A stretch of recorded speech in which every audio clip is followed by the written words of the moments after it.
Hello and welcome to our film, Discover a History of Brighton and Hove, brought to you by Moulsecomb Primary School and Royal Pavilion Museums. Our story begins 125 million years ago. I'm an Iguanadon. I live here in Patcham. It didn't look like that then, it looked like this. We now know this because a Gideon Mantell found my thumbs in 1836.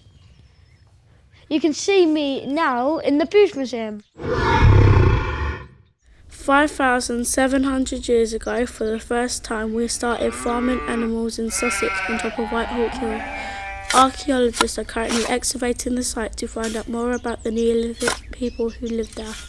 But then it got even more exciting. Two workmen digging up land in Hove came across a 3,500-year-old Bronze Age burial site. We still don't know quite who it belonged to, but think it must have been someone very important. Maybe you can guess who you think it was. What's that? It's quite shiny. Is it gold? No, it's just an old skirt. I think it's important. Let's take it to Hove Museum to find out. 1,300 years ago, Moulsecomb Primary was the site of an Anglo-Saxon settlement.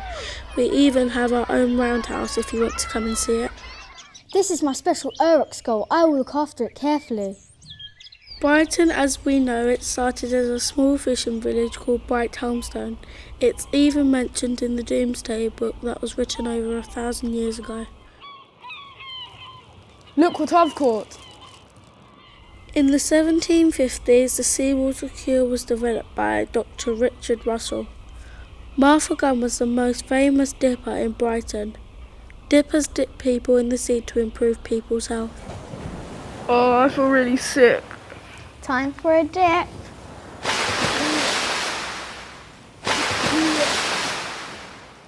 Now it's time for a commercial break. Thank you very much.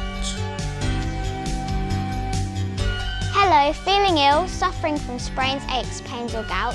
Then you need to visit Mohammed's Indian and Turkish medicated vapour baths on the seafront near the Chain Pier. I'm King George IV and I love coming to Mohammed's for a massage. Mohammed's baths will make you feel better. One very famous person who came to Brighton to take the waters for his health was the Prince Regent, late George IV. He enjoyed Brighton for the relaxed atmosphere away from London. He had lots of parties and lived a life of leisure. He also built the most famous building in town, the Royal Pavilion. Welcome to my seaside palace. Let's party.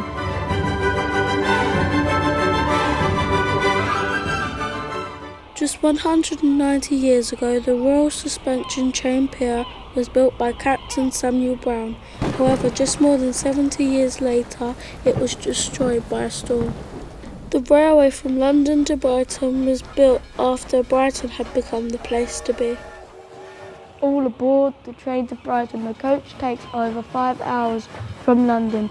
In our lovely train, it will take only an hour. Come and have a lovely seaside day trip. All aboard. Queen Victoria was not amused by the pavilion. She didn't like everyone looking at her and she did not like the decorations. She removed them all to London and sold the pavilion to the people of Brighton in 1850.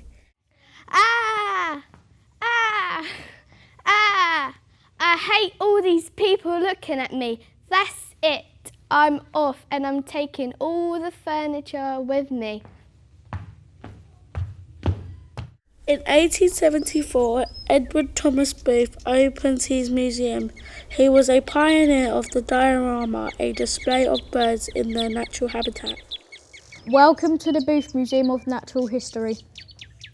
I'm trying to collect every species of bird there is. I also make drawings of what they eat and where they live. I'm the first person to do this. 100 years ago, Brighton streets were busy with suffragettes campaigning for the right for women to vote. 2 suffragettes even hid themselves inside an organ at Brighton Dome, hoping they could jump out and disrupt the meeting attended by the Prime Minister. We tried to hide, but I sneezed and we got taken away. Luckily, we eventually got the vote. If it wasn't for us women protesting, we wouldn't have the vote today.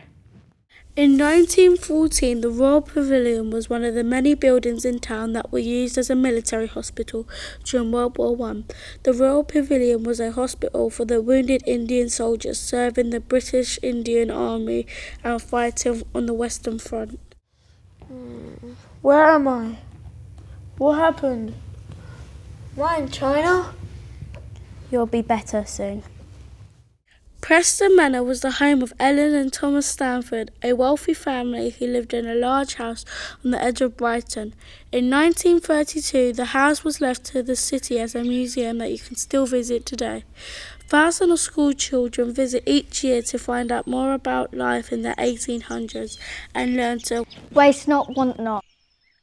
At 5 p.m. on the 2nd of July 1940, Brighton beaches were closed and guarded with barbed wire. The West Pier and the Palace Pier both had sections removed to prevent enemy landings. The town was declared no longer safe and 30,000 people were evacuated. Brighton was attacked from the air in 56 recorded bombings between July 1940 and February 1944. By the end of the war, 198 people had been killed during the air raids. Put out that light. Cover that window. On VE Day, held on the 8th of May 1945, the mayor had read a proclamation of victory from the town hall. In 1964, Brighton had hit the headlines as newspapers reported big fights between two groups of teenagers known as the Battle on the Beach. The fighting groups were known as the Mods and the Rockers. We are the mods. Rockers, rockers. We are the mods. Rockers, rockers. On the night of the 15th of October 1987, the wind began to howl, the trees rocked and the windows rattled. Most people slept, but in the morning they woke up too. The great storm had hit Britain, and in Brighton several trees were uprooted. A large minaret from the roof of the Royal Pavilion crashed through the ceiling of the recently restored music room, damaging the recently laid hand-woven carpet. Oh no, we've only just laid that carpet. Eugenius Birch designed and engineered the West Pier that was opened to the public in 1866. At its most popular, 2 million people would visit a year. Breaking news, the famous West Pier is on fire. We have no signs or clues how it started. It may not have been an accident. Luckily, no one was hurt. We hope to rebuild the pier soon. In 2003 and 2004,